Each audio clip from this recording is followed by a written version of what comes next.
오늘 하나님 말씀은 두 가지 측면에서 전합니다. 한 가지는 강의 설교이기 때문에 이 말씀을 풀어서 전할 것입니다. 그 전에 용어가 좀 생소하더라도 들어보십시오. 말씀의 현실 적실성. 무슨 말이냐면 말씀이 현재 우리에게 얼만큼 실제적이냐, 꼭 맞게 실제적이다 라는 것을 여러분에게 말씀드리려고 합니다. 자, 들어보면 무슨 말인지 이해가 되실 겁니다. 성경에는 항상 옳은 보편의 진리가 있습니다. 예를 들면 우상 숭배하지 말라. 어느 시대, 어느 민족, 누구에게나 옳은 말씀이 진리죠. 그렇죠? 의를 위하여 핍박을 받아도 주님을 부인하지 말라. 역시 마찬가지입니다. 바알이건 천황이건 김일성이건 뭐든지 간에 하나님 외에 다른 우상을 섬기면 안 되고, 또한 예수 복음 부인하면 안 되죠. 이거는 언제나 어느 시대나 적실합니다. 딱 맞아떨어진다 이 말입니다. 실제에 항상 딱 맞는 말씀이라는 거예요. 21세기니까 맞지 않고 100년 전이니까 좀 더 맞았고 이런 게 아니라 항상 100% 딱 맞는 말씀. 우상 숭배하지 마라. 그런데 여러분, 우리가 지금 어디 말씀 읽고 있습니까? 신명기 읽고 있죠.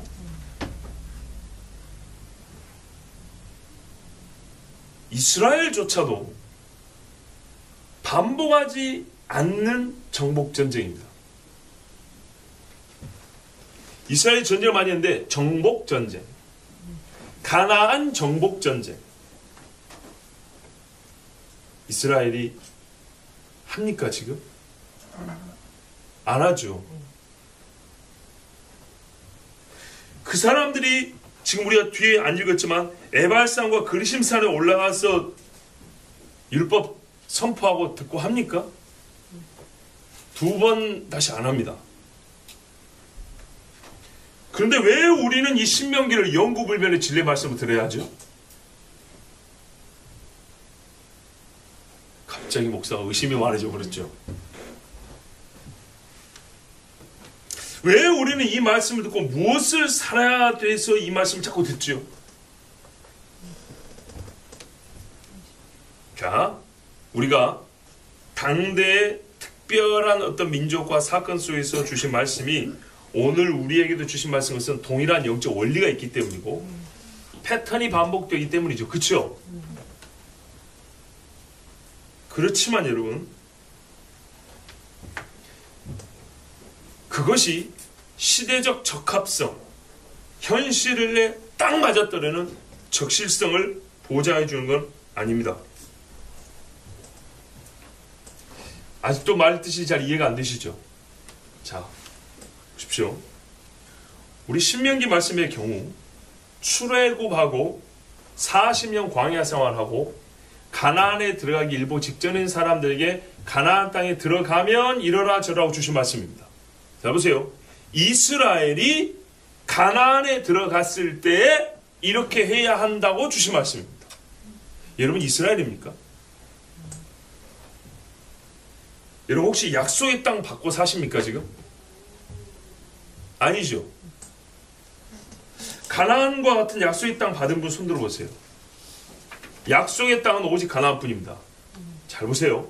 아무리 현실 적합하게 이거를 해석하고 적용하고 싶어도 우리가 있는 곳은 서울이지 가나안 땅 아닙니다. 근본적으로 동일하지 않습니다. 그렇죠? 그래서 이런 것에 착안한 신학자들은 그때로 묶어버린 거예요, 성경을. 이해가 되십니까? 요한계시록을 로마 시대로 묶어버리는 것처럼 구약의 모세오경을 옛적의 원시 시대, 원시 종교 믿었던 시대로 묶어버리는 이유가 거기 있는 거예요. 우리가 가나안 땅에 들어가냐고요, 지금. 당신은 미국이고 당신은 중국이고 우리는 한국이지. 우리가 무슨 가나안 땅을 받았냐 그 말이에요. 아니죠? 내가 땅을 한 평 샀다 할지라도 거기는 가나안은 아니에요. 하나님이 나보고 거기서 칼 들고 정복전쟁하라는 게 아니에요. 정복전쟁할 땅이 아닙니다. 적과 꿀이 흐르는 땅이냐? 아니라고요. 약속의 땅은 오직 가나안 땅 거기뿐입니다. 정복을 위한 전쟁을 해라고 명한 땅도 거기뿐입니다. 이방 민족을 진멸하기까지 씨를 말려버리고 책임과 사명을 준 땅과 민족도 이스라엘과 그때 가나안뿐입니다. 그렇지 않습니까? 우리가 설마 아무리 일본하고 전쟁을 하고 나중에 뭐 중국하고 전쟁을 한다 할지라도 여러분 씨를 말릴 정도로 그렇게 할 건 아니잖아요. 그죠? 아니에요. 우리가 지금 가나안 땅을 향해 가고 있습니까? 아니 의미적으로 말고 실제로 우리에게 하나님께서 제2의 약속의 땅을 주셨습니까? 가나안 말고 또 다른 약속의 땅? 안 줬습니다. 우리 보고 정복전쟁 하라 그랬냐? 아닙니다. 우리 보고 사람 다 죽이라 그랬냐? 아닙니다. 정말 우리가 그런 전쟁 할 필요 없습니다. 그런데 도대체 왜 우리가 이 말씀을 듣고 은혜를 받아야 되죠? 은혜를 받는 걸 넘어서 이 말씀을 진리로 받아야 되죠? 이스라엘조차도 반복을 안 하는데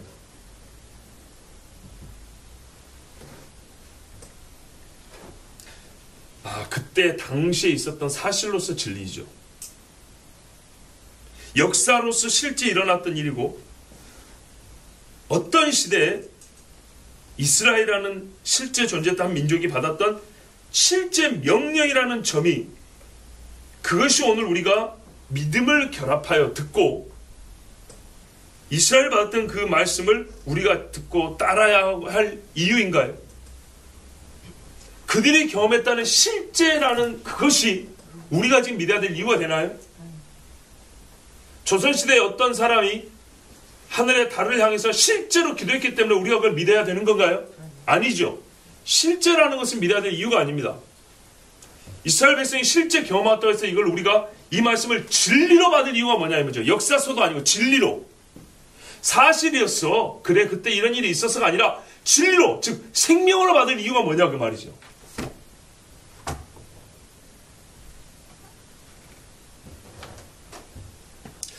자, 말씀을 무슨 뜻인가를 해석하고 이른바 은혜스럽게 적용하기는 어렵지 않습니다. 그렇지만 오늘 여러분 저는 참 어려운 시대니까 어렵게 못 있으니까 어려운 고민을 한번 해보자고요. 시대적 적실성이 없는 그러니까 그때 그 시대와 지금하고 여러분 문화가 바뀌었다는 게 아니고 두 번 다시 반복되지 않는 명령이라고요. 아시겠어요? 문화가 바뀌어도 옛날에 칠성신을 섬겼던 사람이 지금은 AR을 섬길 수는 있어요. 이해가 되세요? 그러나 우상숭배는 똑같다고요. 그런데 우리가 가나안에 안 들어간다고요.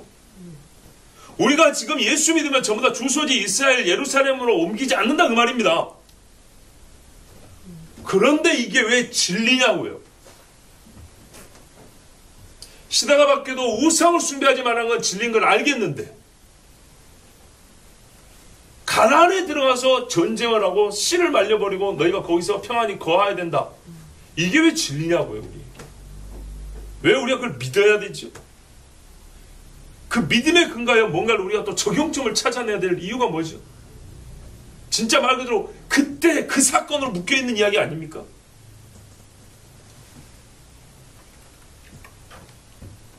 궁금하죠? 네. 굉장히 궁금하죠? 네. 예. 어려운 이야기를 앞에 꺼낸 이유가 있어요. 뒤에 꺼내면 좋으니까 좀이라도 정신 맑을 때 이 어려운 이야기를 먼저 꺼낸 거예요. 자, 보십시오, 여러분. 시대적 적실성이 없는 이 말씀을 주신 이유는 실제로는 시대적 적실성이 있기 때문입니다. 무슨 말이야? 지금도 정확하게 실제이기 때문이다 이런 말입니다. 어떤 의미에서요? 이스라엘이 가나안에 들어갈 일이 반복될 것이기 때문입니다.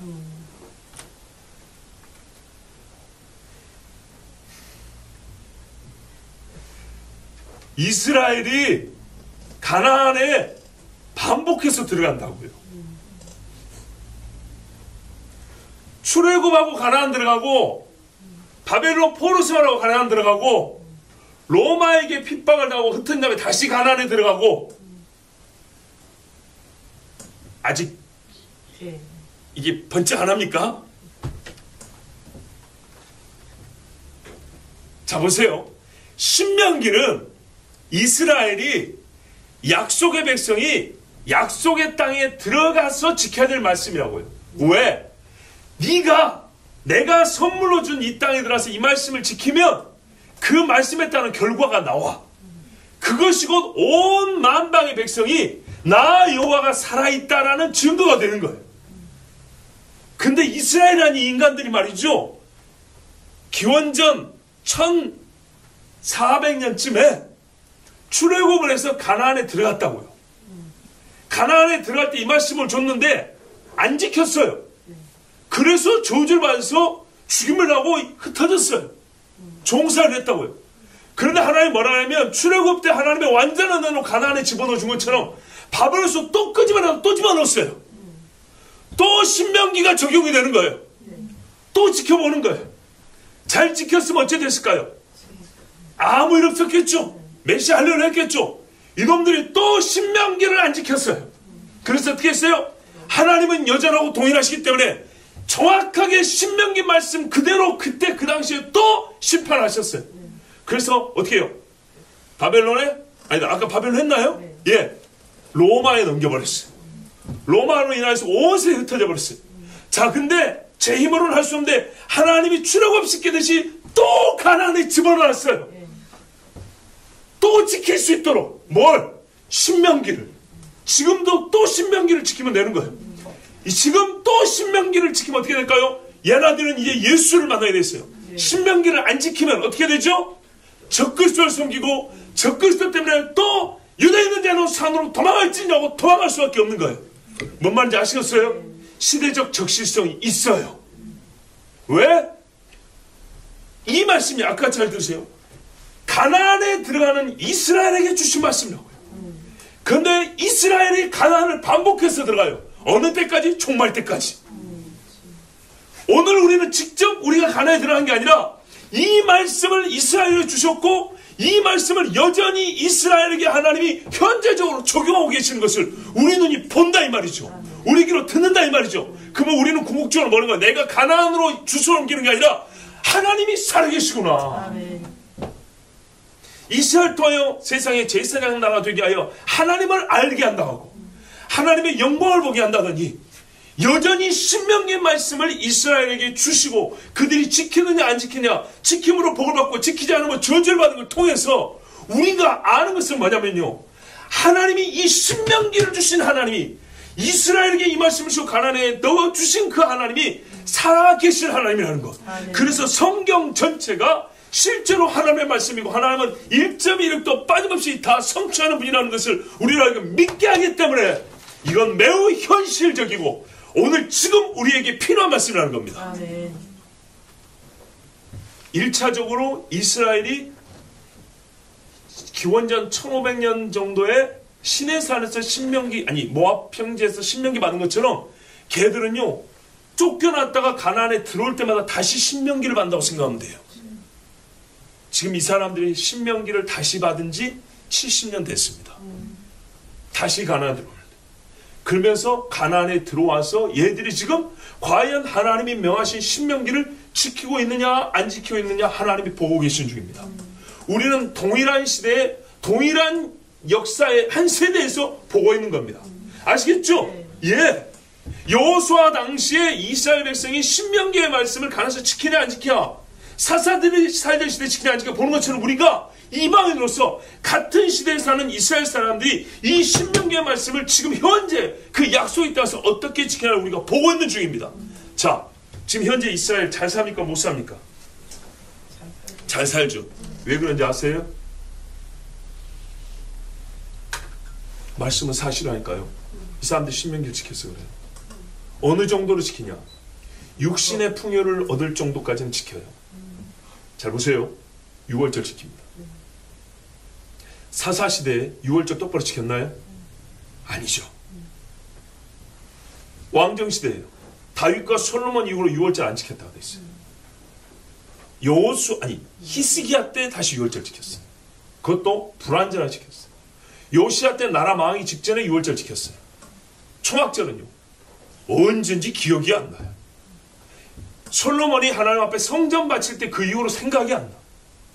기록으로 언제입니까? 에스라 느헤미야 돌아와서. 예? 에스라 돌아와서 수문학 광장에서 성경 읽을 때, 그때 7월에 모여 초막절을 지키고, 너무 좋고 너무 오랜만이었고 일주일 연장했다 이 말이에요. 그 정도는 안 지켰어요.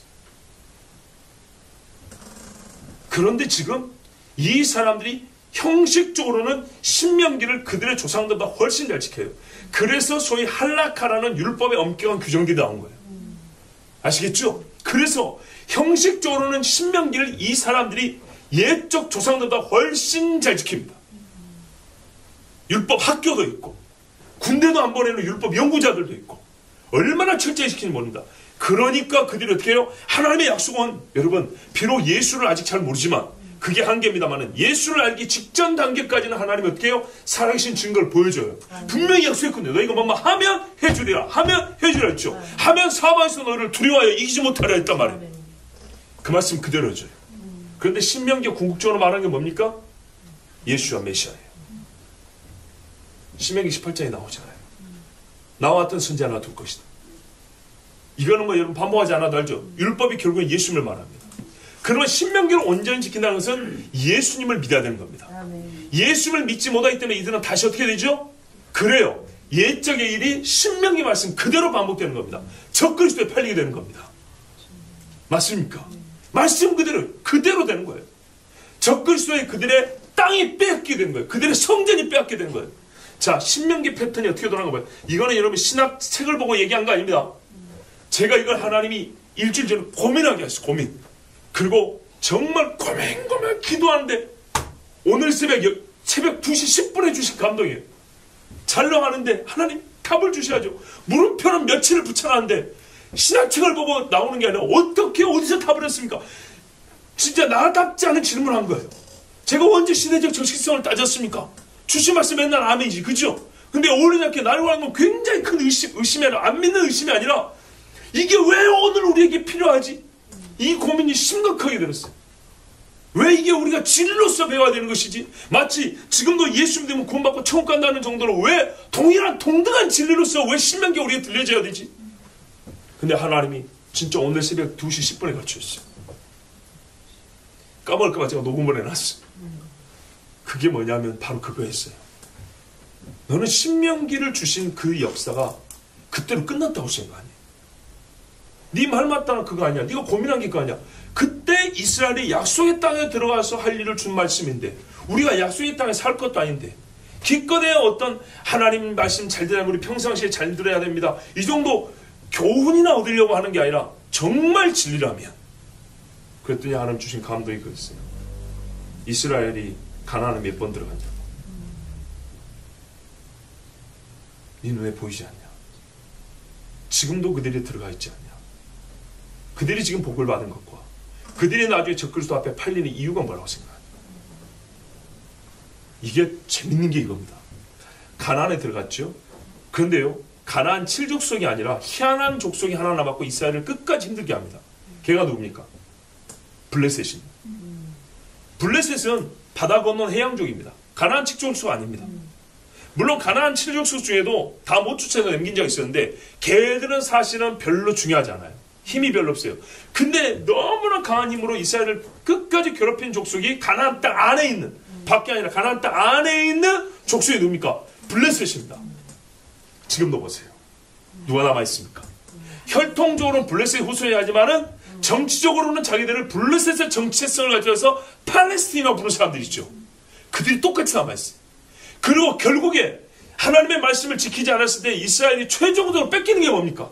성전이에요, 성전. 성전이 무너지면서 나라가 망하는 거였어요.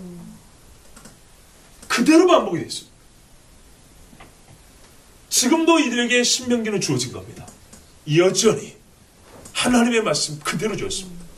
그래서 다시 한번요, 이들이 신명기를 최소한 형식으로나마 지난 세대들보다는 더 열심을 가지고 지켜오기 때문에 그들의 육의 풍요는 분명히 받고 있어요. 그 땅의 보호는 받고 있어요. 하나님이 그랬잖아요. 옛날에 왕들이 세마포 옷을 입고 겸손하게 걷기만 해도 봐줬다니까요. 긍휼이 많으신 하나님이에요. 그런데 최종적으로는요, 신명기가 말하는 건 그게 끝이 아니고요.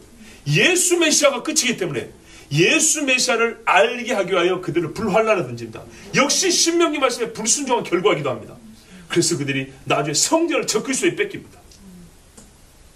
그때에서요 회개하고 돌아옵니다. 완전하게 이 말씀이 가리키고 있는 자기들의 메시아 구원자가 누군지 알고 돌아옵니다. 그러면 하나님은 어떻게 되죠? 바로 그 성전에서부터 회복을 시작합니다. 메시아가 성전으로 들어옵니다. 자, 시대적 적실성 100% 합참. 그래서 신명기는 진리입니다. 우리로 하여금 이 말씀이 지금 현재 역사하고 있는 것을 하나님이 보게 하시고 우리로 하여금 하나님을 인정하며 찬양하게 하게 해요. 하나님이 살아계심을 우리가 눈으로 보게 하시는 진짜 우리에게 현실 그대로 우리에게 적합하게 주신 말씀입니다.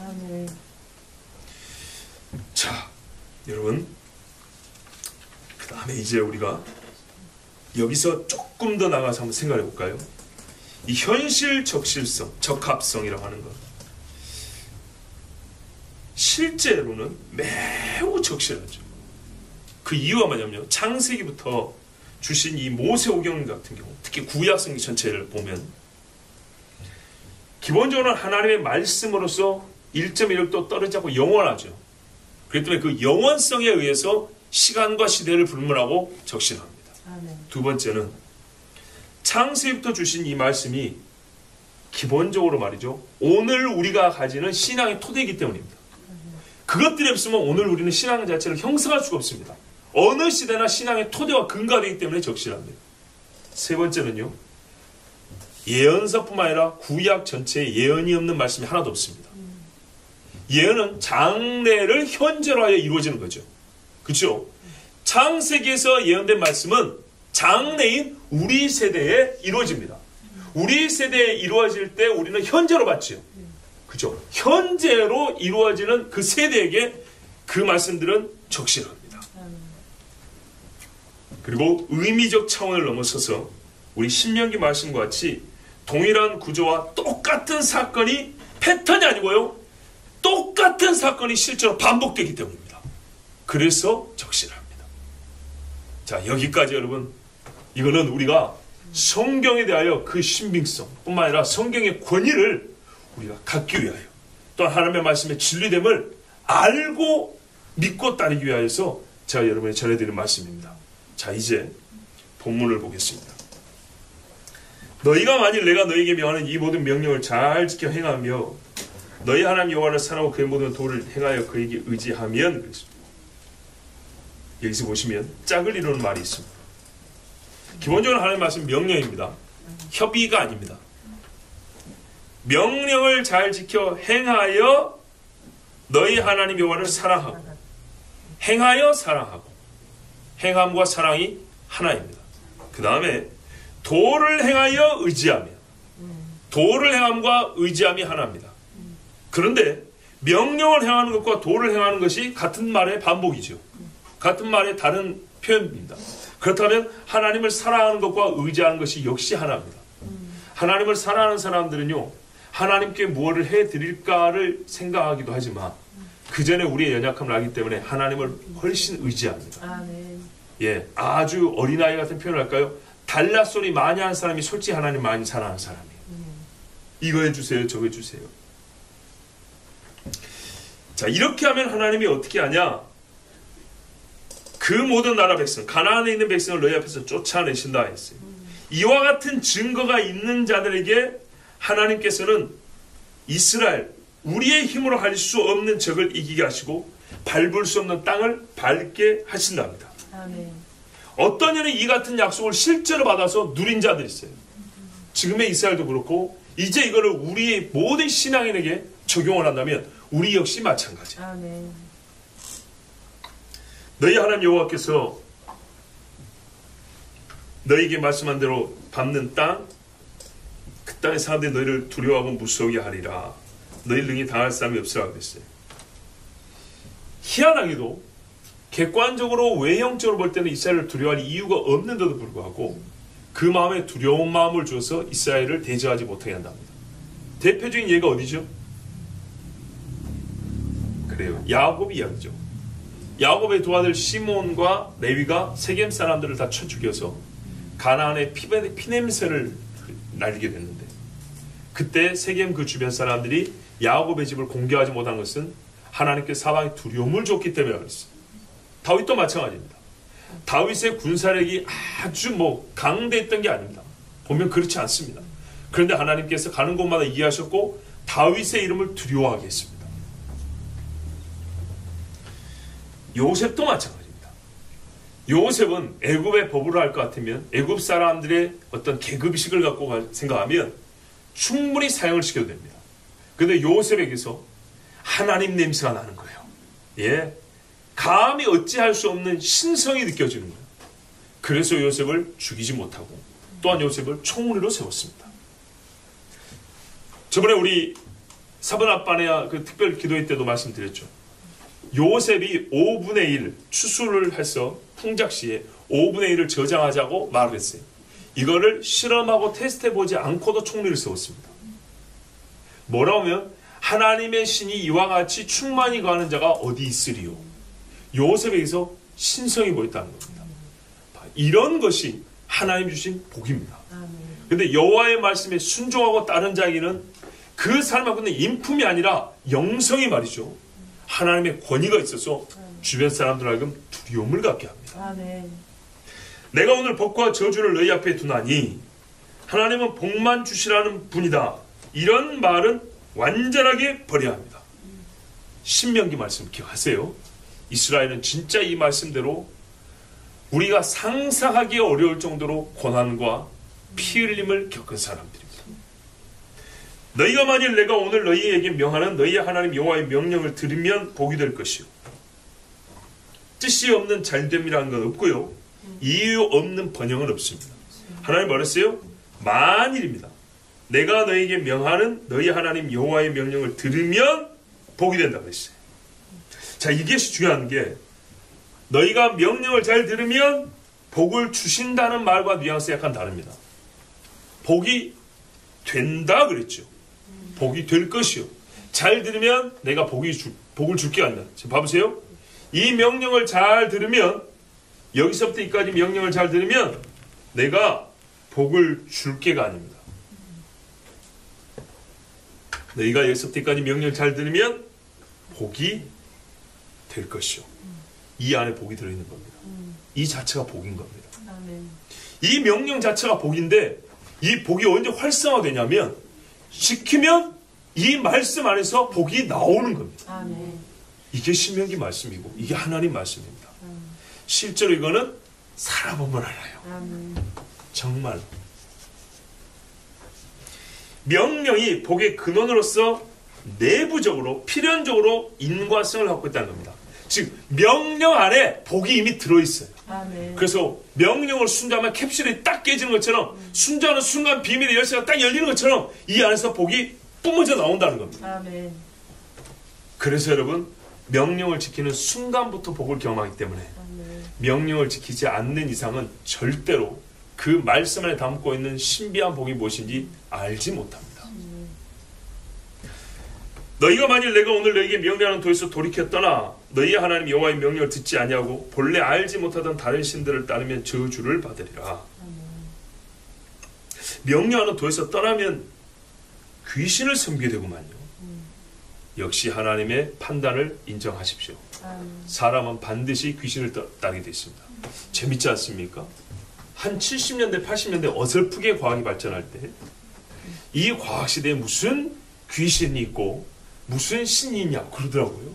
무슨 영혼을 얘기하냐고. 근데 요즘에는요, 없는 영혼도 만들어내겠다고 가상공화에서 신을 막 만들어내죠.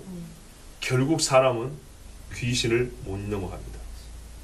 마귀의 형상을 만들고자 합니다. 마귀가 어찌 생긴지 아세요?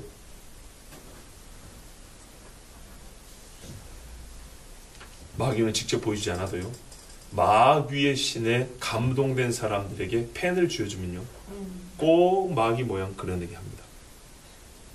거의 비슷하게 그립니다. 생각을 해보세요. 마귀가 자기 숭배를 받고 싶어요. 마귀는 자기 형상을 세우고 싶어요. 그런 뜻을 갖고 있어요. 그래서 자기가 감동된 사람한테 펜을 줬더니 다른 모습을 그리라고 할까요? 아닙니다. 소위 사탄교를 숭배하는 사람들이 있어요. 그들이 만들어놓은 우상들 모양 봐보세요. 어떻게 생겼는가? 거의 똑같게 돼 있어요. 나라와 시대 불문하고. 마귀는 그렇게 생겼어요. 그런데 걔가요, 하나님 앞에 나올 때는요, 그 뿔이 꺾이고 어떻게 보이는지 아십니까? 배로 기어댕겨요. 뱀으로.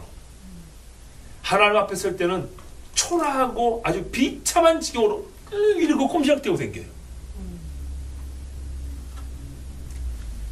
미천한 사람들 앞에, 죄인들 앞에서는요, 뿔이 이만하고요, 대가리가 이만하고 위에서 내려오면 소리를 지르는 그런 모습인데요, 하나님 앞에서는 이 손다리 모든 게 들어가고요, 이렇게 기댕긴다고. 이게 뱀이 받은 저주예요. 이게 마귀가 받은 저주.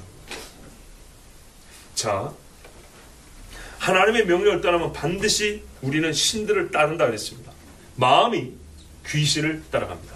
그래서 여러분, 신약에도 보면 뭐라 되어 있어요? 말세 사람들이 귀신의 가르침을 따라 믿음에서 떠나 그랬어요.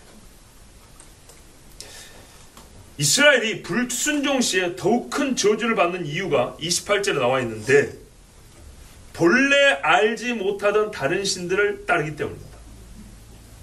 자, 본래 귀신을 섬기던 사람이 또 다른 종류의 귀신을 섬기는 것은 죄이긴 하지만 큰 죄라고, 덧붙여진 큰 죄라고 보기는 어렵죠.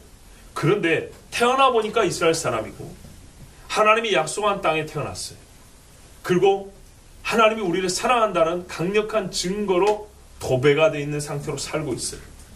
그런데 본래 알지 못하던, 하나님 외에는 알지 못했는데 어느 때부터인가 알게 된 귀신을 섬긴다. 그래서 이 이스라엘의 죄는 훨씬 더 크고 벌이 큰 겁니다. 예수님은 그랬죠. 차라리 안 났으면 나을 뻔하고 모르면 덜 맞을 텐데. 자, 여러분, 하나님의 구원을 받고 도리어 세상의 향락과 육신의 정욕에 빠져 귀신의 가르침을 따르고 마음을 귀신에 빼앗기면 그 죄가 훨씬 큽니다. 베드로후서 2장 20절 21절에 만일 저희가 우리 주 되신 구주 예수 그리스도를 알므로 세상의 더러움을 피한 후에 다시 그 중에 얽매이고 지면 그 나중 형편이 처음보다 더 심하리니 돌아오기도 어려워요. 죄도 크지만 돌아오기도 어려워요. 형편이, 가지고 있는 힘 자체가 완전히 떨어져 버려요. 의의 도를 안 후에 받은 거룩한 명령을 저버리는 것보다 알지 못하는 것이 도리어 저희에게 나으니라 그랬습니다. 마태복음 12장 45절에서 이에 가서 저보다 더 악한 귀신 7을 데리고 들어가서, 보세요, 형편이 더 안 좋다 그랬죠? 이렇게 되는 거예요.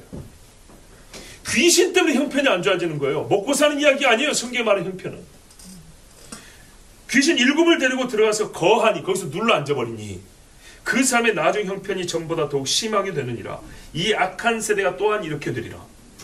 보세요. 그래서 마태복음 현실 적실성이 있어요. 이 악한 세대, 이거는 항상 그래요. 하나님께서 더러운 영을 쫓아주시고 예수 믿게 해줬는데 다시 세 사람은 어떻게 된다고요? 7 귀신이 들어와서 이 안에 또아를 틀고 산다고요. 뱀이 이렇게 있는 게 아니고요, 팔목을 감고 뼈를 으스러뜨리듯이 힘을 줘서 영혼을 감고 있다고요. 그러니까 형편이 더 심각해지는 겁니다. 여러분, 신명기 말씀은요, 성경의 여러 말씀들 중에 가장 단순하고요, 말씀 자체가 긴 문장이 아니죠. 짤막짤막이에요. 단순하지만 지시사항이 분명, 그리고 반복됨으로 잊지 않게 해주시는 말씀입니다. 마치 하나님이 우리의 눈을 똑바로 쳐다보고 하는 말씀 같아요. 신의 산도 마찬가지고요. 어디를 볼지 몰라서, 소리는 나는데 어디를 볼지 몰라서 두리번거리는 그런 나에게 말이죠, 똑바로 봐! 하면서, 내 눈을 봐! 하면서 주시는 말씀 같아요. 저 멀리서부터 달려온 바람이 귀 옆을 지나가는 것이 아니라요, 지나가다가 직각으로 꺾어서 귀로 들어오는 것 같은 말씀이 신명기예요. 사실 이 말씀을 통으로 읽어야 돼요. 모세 120살 먹은 양반이 이걸 하루에 한 번에 읽어줬어요. 한 번에 읽을 때 듣는 그 감동이 있어요. 근데 저는 여러분에게 그 감동은 줄 수가 없어요. 구절구절 나눠서 뜻을 풀이함으로써 깨닫는 감동은 있지만 이 말씀 통째로 한 방에 들려지는 감동은 제가 줄 수가 없어요.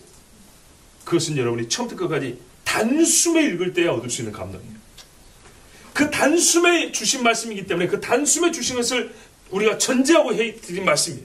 이렇게 짤막짤막 하는 게 아니고 단숨에 주시는 말씀은 정말 큰 바람이 쬐서부터 세차게 산을 말이죠. 먼지를 일으키고 숲을 말이요. 갈고 오다가 나를 스쳐 지나간 것이 아니라 여기서 갑자기 직각을 꺾어서 내 귀로 팍 파고드는 것 같은 이게 신명기 말씀이에요.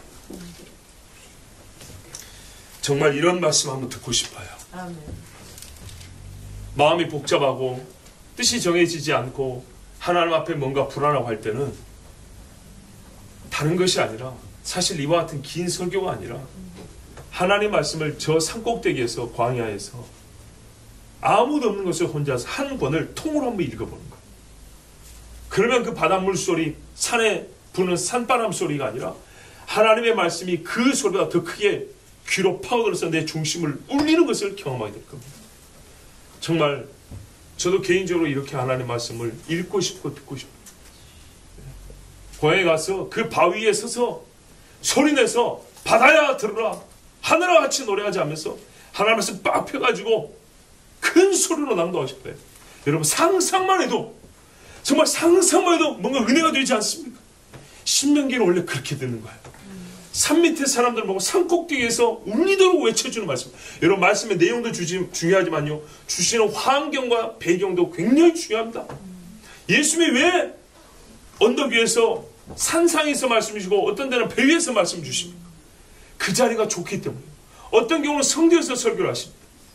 왜 하나님이 에발산과 그리십산 사이에 사람들을 모아놓고 세워놓고 이 말씀을 외치라 그럽니까? 거기에 서서 들어야 이 말씀이 훨씬 더 옳게 들려지기 때문에 우리의 인간의 이 심정에는 말이죠, 그렇게 들어야 이 말씀이 울리기 때문이에요. 이 좁은 공간에서 몇 절씩 나눠가지고 시간 간다고 해가지고 쪼박내서 들을 게 아니고 원래는 통으로 들어야 됩니다. 자, 여러분, 하나님의 말씀이 사방을 가득 채우고 주의 음성 외에는 아무것도 들리지 않는 곳에 서보고 싶지 않습니까? 우리가 어둠이 느껴질 정도라면 보일 정도로 말씀을 듣고 싶지 않습니까? 지금은 그래야 됩니다. 그래서 저는 여러분이 신명기를 더욱 묵상하기를 권합니다. 광야가 됐든 산이 됐든 바다가 됐든 어디든 홀로 가서 이 신명기를 묵상해 보세요. 보일 정도로 들리는 말씀, 느껴질 정도로 파고드는 말씀을 경험할 것입니다. 특별히 이 말씀의 요지는 항상 똑같습니다. 지켜라, 그러면 살리라. 순종하라, 그러면 복받으리라. 순종하지 아니하고 너희가 배역하면 죽으리라, 흩어지리라, 망하리라. 이게 하나님의 말씀이죠.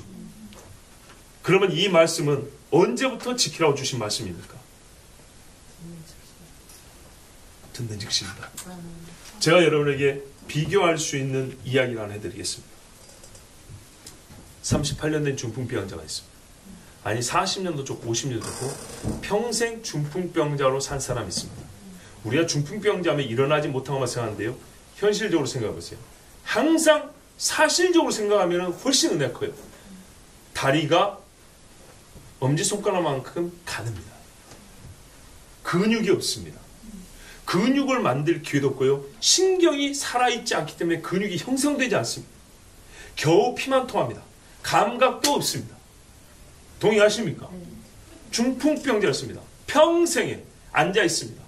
오만 대에 베겨가지고 겨우 욕창이나 면할 정도입니다. 땅에 오래 있으면 살이 어떻게 되죠? 새까매집니다. 관절 부분 엉덩이 뼈밖에 없는 게 새까맣고 있습니다. 이까지는 그래도 잘 먹었으면 비대하고 못 먹었으면 여기도 말했겠지만 하체는요, 엉덩이부터 시작해서 뼈밖에 없습니다. 진짜 껍데기도 살이 있을 때 만질만 하지 껍데기밖에 없는 껍데기는요 징그러워서 만질 수도 없어요. 그죠? 검버섯도 나있고 누렇게 시꺼멓게 떠갖고 있는 이 살껍데기, 뼈다구에 붙어있는 발가락도요 무슨 엑스레이 찍어놓은 것 같아요.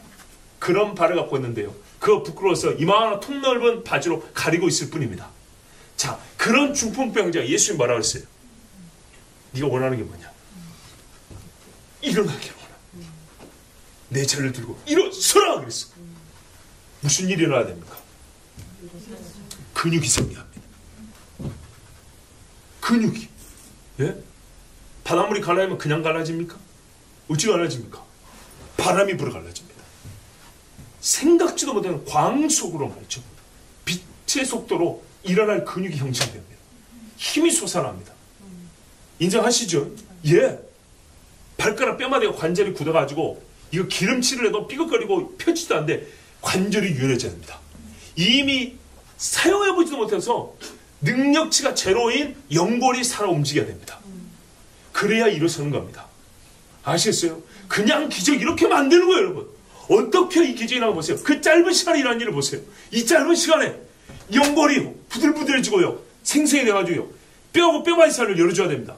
여러분 힘만 생기면 연골이 죽어버리고 근육이 있고 연골이 죽으면 일어납니까? 못 일어납니까? 못 일어납니다. 연골이 다 돼버리면 이거 못 돌린다고요. 근육은 있어도.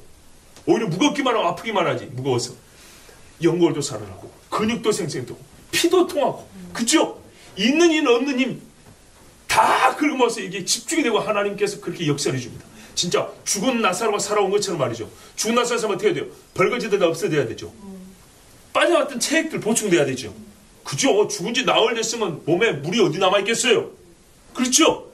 이것도 순식간에 여러분 SL에서 나온 아골골짜기 뼈다귀를 생각해보세요. 이게 순식간에 이루어진 겁니다. 그렇게 나사로 일어난 겁니다. 마찬가지로 중풍병제 하체는 죽었는데 살아난 겁니다.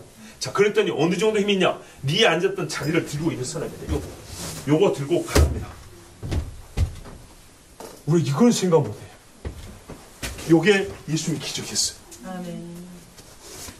그냥 겨우 일어서가지고 이래가지고 붙여지니까 일어섰다 할렐루야 이게 아니었어요.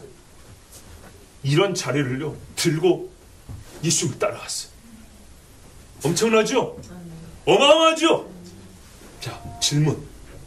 이 사람이 예수님 따라 어디까지 갔을까요? 어디까지 갔을까요? 연마을까지 따라갔을까요? 복음서에는 예수를 따른 일화가 두 가지가 기록되어 있습니다. 잘 보세요. 이 사람이 이 안장 들고 어디까지 따라갔겠냐고요. 그 마을 벗어났겠습니까? 산까지 들고 따라갔을까요? 광야까지 갔을까요? 언제까지 따라갔을까요? 오늘 하루 종일 따라다녔을까요? 내일도? 모레도? 1년 후에도요? 아니요. 그날 기뻐서 뛰고 몇 시간 따라다니고 이분이 나를 고쳤다 하고 예수님 안녕히 가십시오 했어요. 자, 그 다음에 바로 연결된 사건들이 있어요. 예수님이 길을 가다가 세관을 지나가는데 요즘부터 세무소예요. 세무소. 근데 예수님이 세금 내로 들어가진 않고 지나가는데 그 앞에서 세금을 걷고 뭔가 세무 행정을 보는 공무원이 있었어요. 로마의 공무원일 수도 있고 유대의 헤롯 공무원일 수도 있어요. 어쨌거나 유대에서 나온 세금이 결국은 로마로 가기 때문에 우리가 그냥 쉽게 로마의 공무원이라고 하자고요. 자, 로마의 공무원이 세무서 앞에 앉아가지고 이 일을 보고 있는데 예수님이 지나갑니다. 지나가다 뭐라고 말합니까? 나를 따르라 그랬어요. 레위 마태 이야기입니다. 그런데 이 양반이 어떻게 했죠? 그 자리에서 버리고 따랐다 이렇게 돼 있어요. 여기 공무원 계심 안 계시나요? 공무원이든 아니든 어떤 직장이 좋아요. 당대 로마의 세무 공무원이면 얼마나 진짜 귀한 직장입니까? 그죠? 사직서를 내서 사표 처리도 안 됐어요. 그러든지 말든지 나에게 어떤 불이익을 주든지 말든지 그 자리에서 일어나 버렸어요. 그 자리에서 예수님이 보고 뭐라 하냐면 나를 따랐어요. 뭐 보여줬습니까? 아니요. 그냥 눈을 맞췄을 뿐이에요. 눈 마주치고 네가 나를 따르라 했더니 그 자리에서 책상에 보고 모든 것을 그냥 딱 놓고 가져가고 상의 안 했어요. 그 좋은 직장을 버리네 마네 어떠네 이런 얘기 일체 없이 그냥 그 자리에서 놓고 일어나서 예수님 따랐어요. 어디까지 따랐습니까? 그 도시 경계 안까지 따랐습니까? 오늘만 따랐습니까? 아니죠. 야고보 요한 그 사람 전 재산이에요. 그죠? 아버지와 배와 그물을 놓고 그 자리에 일어나고 주를 따른 데가 어디 있습니까? 물론 그들이 훈련과 연단에 가져 있지만 자, 따름의 질을 얘기하는 겁니다. 우리가 제자도에 관한 책들 많이 나옵니다. 어렵지 않아요. 제자도를 우리나라 말하면 따름이라는 겁니다. 따름. 성경에 뭘 말해준 거 보세요.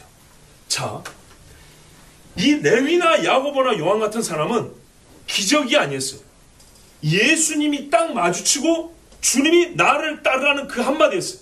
오히려 기적이 없었어요. 그죠? 큰 가르침도 없었어요. 그런데 주님을 마주하자마자 따르라 하니까 모든 것을 그 즉시로 따르냐 이렇게 됐다고요. 그 즉시로 따르냐. 이 따르면요, 중풍병자이라고 눈뜬 자가 눈을 떠가지고 좋다고 할렐루야 하고 막 따르다가 이제 집에 가서 밥 먹으려는데 예수님 또 봐요, 다음에 오시면 들르세요, 요런 따름이 아니었어요. 이거는 자기의 육체의 남녀, 그분들이 근다고 예수님 안 믿었다는 얘기는 아니에요. 신앙생활 했겠죠. 그러나 제자로서 따르면 달랐다고 말이에요. 여러분, 그러면 아까 중풍병자이라는 기적하고 레위가 세관에서 자기의 모든 것을 다 놓고 그 즉시로 예수님을 따른 거하고 어느 게 더 큰 기적입니까? 현실 적실성에 보니까 여러분 한번 현실적으로 생각해 보세요. 요런 경우는 말이죠, 예수님 밥 한 끼 대접하고 선물 하나 사드리고 해년마다 요 동네 들을 때마다 우리 집 모셔서 잔치하면 돼요. 그 정도 해줄 수 있죠. 빚을 내서 해줄 수 있죠. 중풍병자 일어났는데, 근데 그것도 사실 오래 못 갚디다마는 한다면 그렇게 할 수 있어요. 그런데요, 이 따름은 달라요. 예수님을 위해서 내가 잔치는 못 해줘. 예수님을 위해서 내가 옷은 못 사줘. 근데 어떻게 해요? 예수님 계신 곳에 나 있어. 이게 생기만한 따름이에요. 근데 보세요, 이게 신명기적이라는 거예요. 신학적인 표현으로 신명기적이라고 말하는 게 아니에요. 하나님은 항상 이렇게 명령을 주신다는 거예요.